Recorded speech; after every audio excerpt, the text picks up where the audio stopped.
gouvernement de l'Ouganda a rejeté les résolutions adoptées par le Parlement européen concernant la situation post-électorale dans le pays. Kampala estime que l'Union européenne est mal informée et déconnectée des réalités locales. Les autorités ougandaises défendent la gestion du processus électoral et affirment que les institutions nationales fonctionnent conformément à la Constitution. Cette prise de position intervient dans un contexte de tensions diplomatiques croissantes entre l'Ouganda et certains partenaires occidentaux sur les questions de gouvernance et de droits civiques.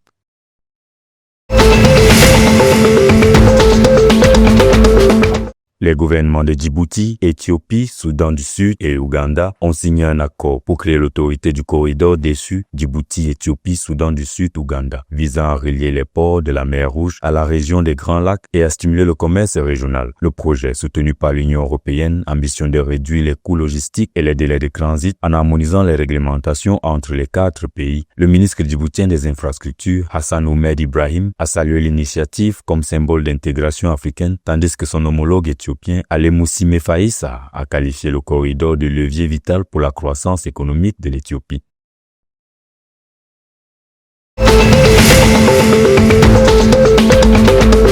La société Helium One Global Limited a annoncé que le test assisté par pompe de son puits ITW1 dans le bassin méridional de Rukwa en Tanzanie a multiplié par 6 les débits par rapport au test 2024. Les concentrations d'hélium se sont maintenues en moyenne à 5,4% et ont atteint un maximum de 9,2% à la surface. Le programme de pompage a produit l'équivalent de plus de 250 000 barils d'eau sur 20 jours, avec un débit moyen d'environ 15 000 barils par jour, confirmant le potentiel du projet. Helium One prévoit désormais de lancer un farm-out stratégique pour attirer un partenaire industriel capable de soutenir le développement du projet Helium de Rukwa.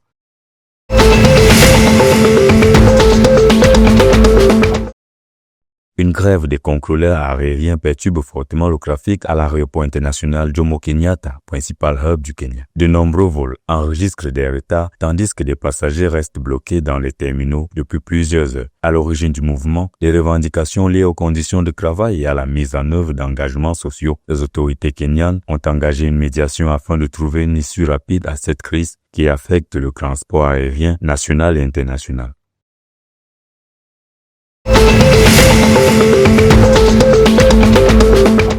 Les Amavubi Girls U17 ont lancé leur préparation pour les qualifications de la Coupe du Monde féminine U17 2026 de la FIFA, avec un premier camp résidentiel réunissant 32 joueuses. Ce stage de 7 jours marque la phase de fondation centrée sur le développement physique, tactique et mental et servira à sélectionner les 26 joueuses qui représenteront le Rwanda lors des prochains matchs d'avril 2026. La sélection a été affectée par une présélection nationale ayant évalué 48 talents prometteurs.